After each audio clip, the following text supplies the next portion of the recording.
जय श्री राम दोस्तों, मैं रीना चौहान आप सभी का स्वागत करती हूँ लड्डू गोपाल जी का यूट्यूब चैनल एसआर के टिप्स में। कैसे हैं आप सब? आशा करती हूँ कि आप बहुत अच्छे होंगे। तो देखिए दोस्तों, आज मैं लड्डू गोपाल जी की ऐसी वीडियो लेकर आई हूँ जिसको आपको सुनकर कुछ दर्द महसूस होगा लड्डू गोपाल जी के प्रति।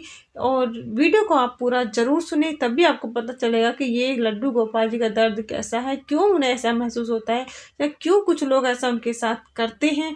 तो देखिए, इसके साथ अगर आप लड्डू गोपाल जी की इस हैप्पी सी फैमिली से जुड़ना चाहते हैं तो एक सब्सक्राइब और एक लाइक जरूर करिएगा, क्योंकि आपके एक लाइक करने से हमको बहुत अच्छा लगता है और हमें आगे बढ़ने की प्रेरणा मिलती है और नई नई वीडियो लाने का आइडिया मिलती है, क्योंकि ये सब हमारे लड्डू गोपाल जी की ही कृपा से होता है। तो चलिए वीडियो पूरा जरूर सुनिए, वीडियो शुरू करते हैं। देखिए दोस्तों, आज हम बातें करते हैं लड्डू गोपाल जी की इस बात पर कि जब हम लड्डू गोपाल जी की सेवा करते हैं तो जो बाकी तस्वीरें हमारे मंदिर में रखी होती हैं, क्या हमें उन्हीं की तरह इनकी सेवा करनी होती है? क्या हम उनको मंदिर में उन बाकी तस्वीरों की तरह रख सकते हैं, बिठा सकते हैं, या ऐसे ही उन्हें छोड़ सकते हैं जैसे कि बाकी तस्वीरें सारा दिन मंदिर में रखी रहती हैं?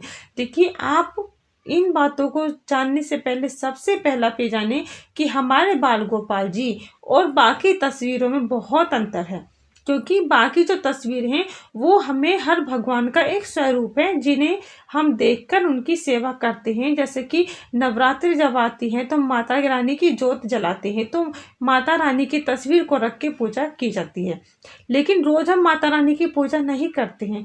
फिर जब गणेश जी का दिन आता है तो हम गणेश जी महाराज की सेवा करते हैं, पूजा आरती करते हैं, लेकिन रोज उनकी सेवा नहीं करते हैं, पूजा नहीं करते हैं। हालांकि गणेश जी सर्वप्रथम पूजनीय हैं, उनके सुबह को आरती बहुत कम लोग करते हैं, लेकिन करनी जरूर चाहिए, ठीक है। लेकिन अब बात करते हैं भोले बाबा की। देखिए, भोले बाबा, माता पार्वती, गणेश जी, ये शिव परिवार जो है, इनकी भी हम पूजा रोज नहीं कर पाते हैं।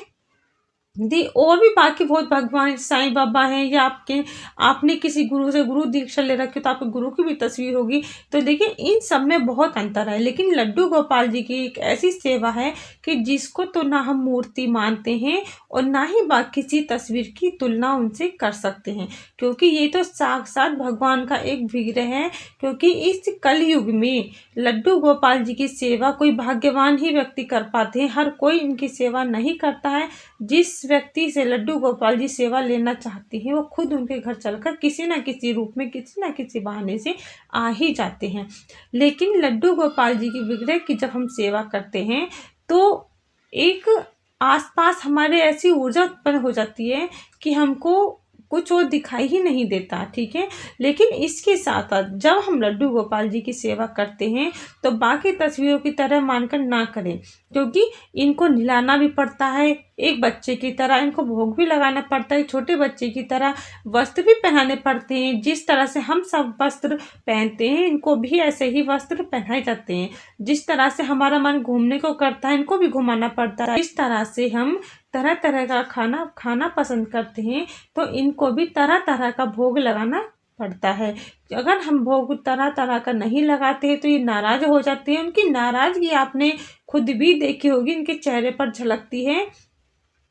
और अगर इन्हें घूमने का मन होता है और हम इन्हें ना घुमाए, हम खुद घूमने जाते हैं, तो भी ये हमसे नाराज होते हैं, हो जाते हैं। इनकी नाराजगी भी आपने इनके चेहरे पर देखी होगी। और अगर हम बातें करते हैं और इनसे हम बातें ना करें तो भी ये हमें थोड़े थोड़े से नखरे दिखाते हैं। तो इनकी खुशी भी इनके चेहरे से झलकती है और इनकी नाराजगी भी इनके चेहरे से झलकती है। और लीलाओं का तो मैं क्या कहूँ, देखिए लीला तो हमारे लड्डू गोपाल जी करते ही रहते हैं, कुछ ना कुछ लीलाएं नित्य दिन करते ही रहते हैं। इन्हें कोई कपड़ा नहीं पहनना होता है तो वो किसी ना किसी इशारे से, किसी ना किसी बहाने से उस कपड़े को गिरा देते हैं, फाड़ देते हैं। इस हमारे मन में फिर ये आ ही जाता है, हमको पता चल ही जाता है कि आज लाला का मन इस ड्रेस को पहनने का नहीं है। और इन्हें खाने में क्या पसंद है, किसी न किसी बहाने से इस बात को भी हमें बता ही देते हैं। और लड्डू गोपाल जी के जो भक्त हैं, लाला के जो भक्त हैं, वो इस बात को समझ जाते हैं कि आज हमारे लाला का क्या खाने का मन है। तो देखिए, इसलिए कुछ ये छोटे छोटे टिप्स हैं, कुछ छोटी छोटी ये बातें हैं जिनसे हमें ये पता चलता है कि हमारे बाल गोपाल को क्या खाना है, क्या पहनना है, कहाँ जाना है, क्या करना है, या आज उनकी इच्छा क्या है, ठीक है। तो ये कुछ बातें ऐसी हैं जिन्हें हमारे लाला खुद अपनी मर्जी से करवाते हैं और हमको करनी पड़ती हैं।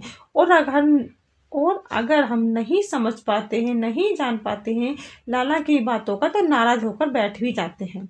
ठीक है, तो ये आप जरूर जान लें कि लाला की जो विग्रह है आप आम मूर्तियों की तरह ना समझें। तो इसलिए इन्हें मंदिर में रखना जरूरी नहीं है कि इन्हें मंदिर में ही रखकर पूजा की जाएगी, वहां से हिलाना नहीं, झुलाना नहीं, ऐसा कुछ भी नहीं है।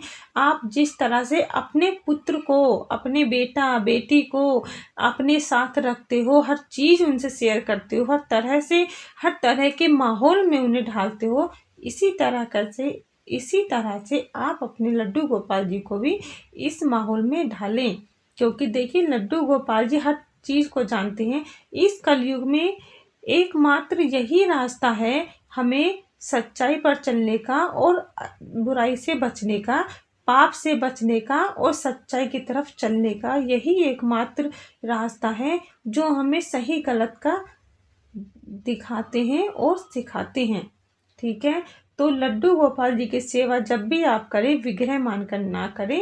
ठीक है, क्योंकि इनको बाहर घुमाना भी पड़ता है, अपने साथ ले जाना भी पड़ता है, खाना भी इन्हें तरह तरह का भोग प्रसाद खिलाना पड़ता है, और इनके आने पर हमें अपने अंदर भी कुछ परिवर्तन करने होते हैं, लाने ही पड़ते हैं। देखिए, जब किसी लड़के लड़की की शादी होती है और वो कुछ समय तक एंजॉय करते हैं, या उन्हें लगता है कि अभी वो अकेले हैं, बच्चा नहीं है, तो वो निफराम होकर अपनी लाइफ को जीते हैं। लेकिन जब एक बच्चा हो जाता है तो माँ बाप की बन जाते हैं। जब वो माँ बाप बन जाते हैं तो उनकी लाइफ में एक अजीब ही चेंज आ जाता है।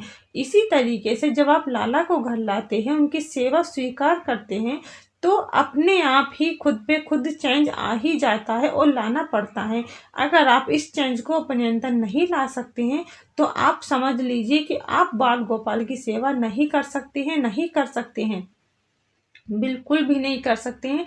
इस बात का आप विशेष ध्यान रखें। अगर आप लड्डू गोपाल जी की सेवा करना चाहते हैं तो आपको इन बातों का ध्यान जरूर रखना है। अपने घर में, अपने आप में भी कुछ परिवर्तन लाने होते हैं, तो आप इन बातों का जरूर ध्यान रखें और बाल गोपाल जी की सेवा अच्छे से करें। मैं यही प्रार्थना करती हूँ कि बाल गोपाल जी आपकी सेवा स्वीकार करें और आपको अच्छे अच्छे रास्ते दिखाएं, हर मनोकामना आपकी पूरी करें। इसी के साथ जय श्री श्याम, राधे राधे।